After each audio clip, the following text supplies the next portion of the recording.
Welcome back to everyone, I respect and to another edition of NXT Out of 10. And following a surprising debut last week, Ricky Starks officially signed his WWE contract on this show. And we've also got some big matches on here, including a big triple threat to kick us off: Carmen Petrovic, Jada Parker and Kalani Jordan. But before that, Oliver Femi came to the ring with an angry look in his face and called out the four men who attacked him at Vengeance Day. But TNA's Moose appeared. They teased the match, no physicality. But yeah, very, very excited by that potential matchup.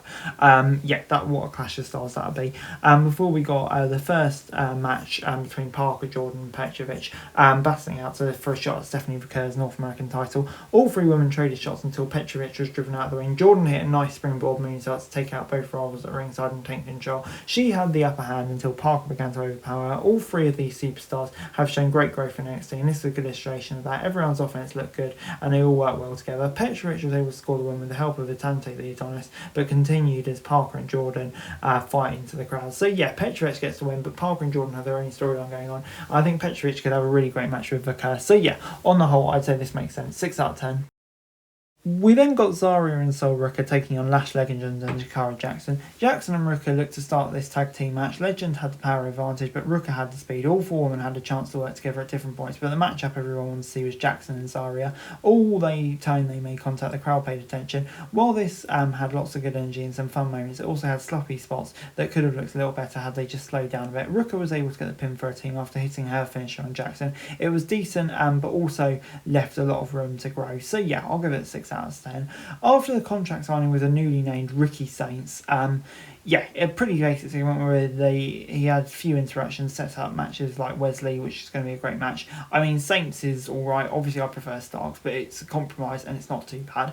A relatively short and uneventful bout then followed between Spears and Stacks. And yes, Spears scoring the easy win. It wasn't memorable, but it wasn't bad by any way. These two Greeks have a lot of potential combination of opponents, so this won't be the last time we see them do battle, but hopefully in a more competitive match. But 5 out of 10 for this. But Andre Chase's former students got him into a match with Eddie Thorpe this week in an attempt to bring back old Andre. Thorpe took out control early on, but Chase U students showed up in the crowd to cheer on their mentor. Thorpe was just coming off of a big win over Trick Williams, so he may not be looking to lose to Chase after just a few days. Thorpe regained control and won for a DDT as Chase's student looked on from ringside. Another short and uneventful match, but the quick segment with Williams after it was interesting. It looks like we may see a new side of Trick soon as well, which is interesting. It looks like that feud will continue. Definitely think Trick maybe needs to switch up as well. So I thought on the whole it makes sense, and we got that intriguing story with Chase U still there. Before, in our main event, we had Jordan Grace teaming up with Stephanie Vickers and Julia to take on Fatal Influence in a big multi-women tag match. About 15 minutes left in the show, they had no time to waste. They got right into it and kept the pace high. Grace took every opportunity to show off her power by throwing everyone around. When everyone had a standoff, the babyfaces took control as Grace took everyone out with a suicide dive. They kept up the energy throughout the break. In the next segment, everyone was working hard to make sure it stood out, and for the most part it worked. The Juggernaut got the win for her team by pinning Paxley. She and two champs of the NXT Women's Division stood tall, but you could tell Grace had her eyes on both belts. The show ended with Robert Stone being found after attack, and it looks like the new stable in NXT trying to send a message.